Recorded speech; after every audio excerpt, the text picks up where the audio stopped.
Assalamualaikum warahmatullahi wabarakatuh. Hello, my name is Marisa Izza Afkarina and my ID number is T2019-6169. I'm an undergraduate student and I'm in the third semester. I'm from English Education Department 4 and in this video is my final test for Phonetics and Phonology class. Here, I would like to tell you about the rules of phonology and prosodic phonology. So, let's just get started. The first is phonological rules. Phonological rules, or the rules of phonology, are commonly used in generative phonology as a notation to capture sounds-related operation and also computation the human brain performs when producing or comprehending spoken language.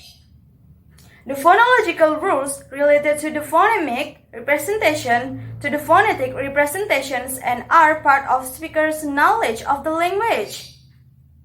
Now, let's talk about the rules. The first one is assimilation rules. Assimilation rules are the rules that make neighboring segments more similar by copying or spreading a phonetic property from the one segment to the other. For the examples, the word 20 is often pronounced 20. The second one is dissimilation rules. Dissimilation rules are rules in which a segment becomes less similar to another segment. This is basically the opposite with assimilation. The example is, the word sixth is often pronounced sixth. The third one is feature-changing rules. Feature-changing rules are the functions of changing the value of phonemics features in English, Japanese, Akan, and the other languages. Assimilation and dissimilation are feature-changing rules.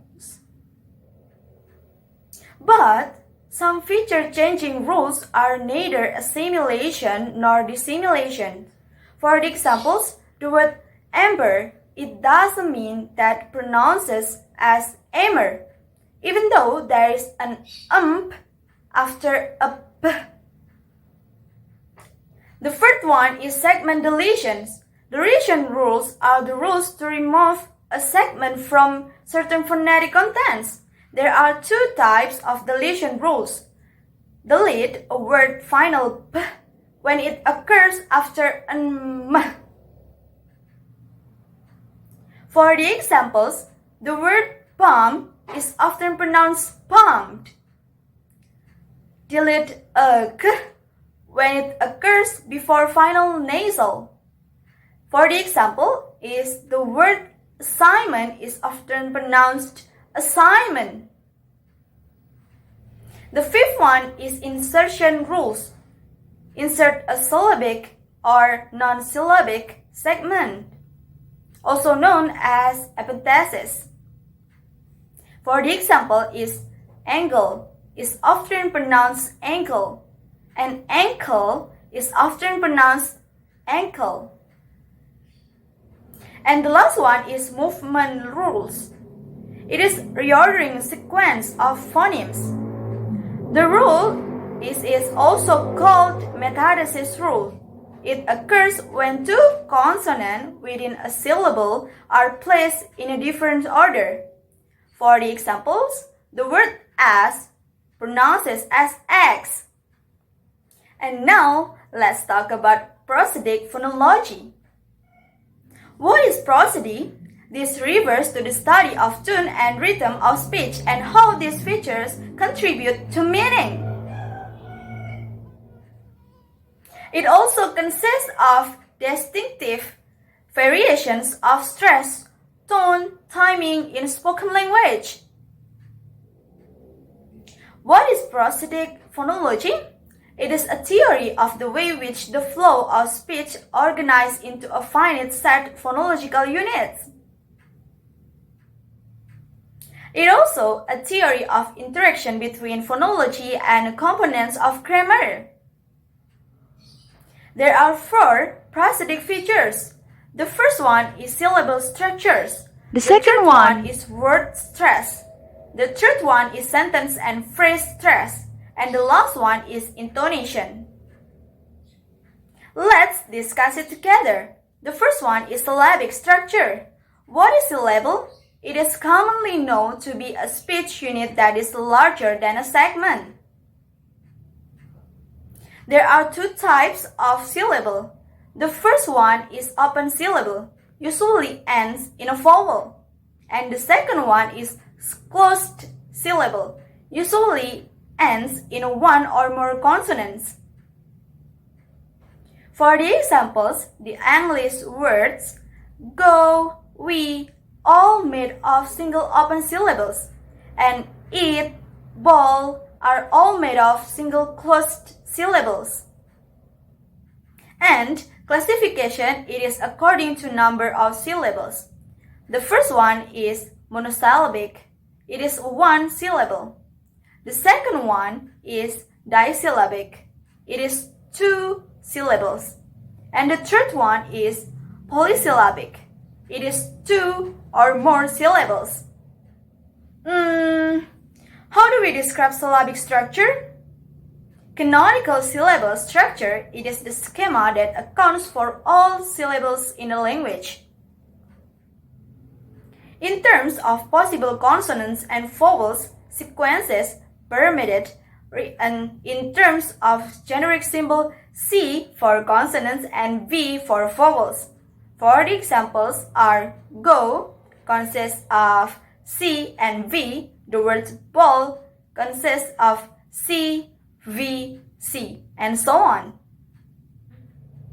And a syllable has a tripartite structures.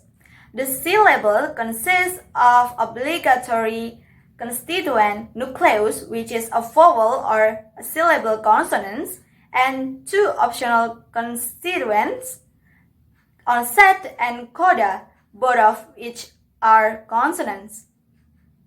The examples, the words bag consists of onset, nucleus, and coda, and you can see the structure on the pictures above. Now, let's move to the second one, that is word stress. What is stress? It's a rhythm of a language. In pronunciation, stress can refer to words in a group of words that receive the most emphasis. Stress is a relative emphasis that may be given to certain words in a phrase or certain. Stressed syllables are louder than non-stressed syllables. Also, they are longer and have a higher pitch. It also helps us distinguish words from noun to verb. There are 4 general rules about stress. The first is stress the first syllables of most 2 syllables noun. For the example is climate, and most 2 syllable adjective. The example is flippant. The second is stress the last syllables of most 2 syllable verbs. For the example is decide. The third one is stress the second 2 last syllables of words that end in ik. For the example is extended. And words ending in tion. For the example is extension. And the fourth is stress the third from last syllables of words that end in C, T, P, and G. For the example is democracy, and so on. Now let's move to the third one, that is sentence and phrase stress. Sentence stress is the music of spoken English. Sentence stress is what gives English its rhythm or beat. When words are combined into phrases and sentences, one syllable receives the more stress than the others. And phrasal stress can distinguish a compound noun from an adjective plus noun combination. For examples, compound noun is hot dog, a type of food, and adjective plus noun, hot dog, an overheated dog. Most sentences have two basic types of words. The first is content words. Content words are the key words of sentence.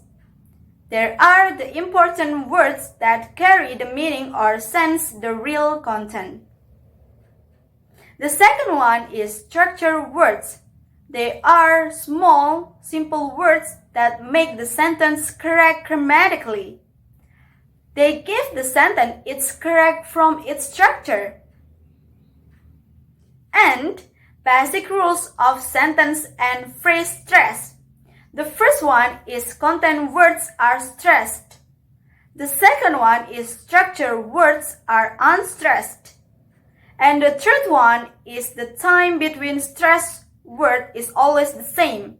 For example is, will you sell my car? Because I'll go to French. And the last one is intonation. In phonetics, the melodic pattern of an utterance. Intonation helps you to recognize the language that you are hearing in the same ways as a melody of song helps you recognize the song that you are listening. It also conveys differences of expressive meaning, such as surprise, anger, happiness. There are two types of intonation. Your name is John, rising intonation. It can express a number of various emotions, such as non-finality, surprise, doubt, interest, politeness, and lack of confidence. Your name is John, falling intonation. It is used for asking and giving information in normal, quiet, unemphatic style. And the other main types of intonation include high fall, low fall, fall rise, high rise, mid-level rise, and low rise. And the key components of intonation. There are pitch, degree of height of our voice in speech, and sentences stress. Makes the utterance understandable to the listener by making the important words in the sentences stress, clear, and higher in pitch, and by shortening and obscuring the unstressed words. And the last is rhythm, sense of movement in speech, marked by stress, timing, quantity of syllables. Okay, I think that's enough from me. I hope that you are understand, and I'm so sorry if I've done anything wrong. And thank you for watching. The last I say, wassalamualaikum warahmatullahi wabarakatuh. Bye bye.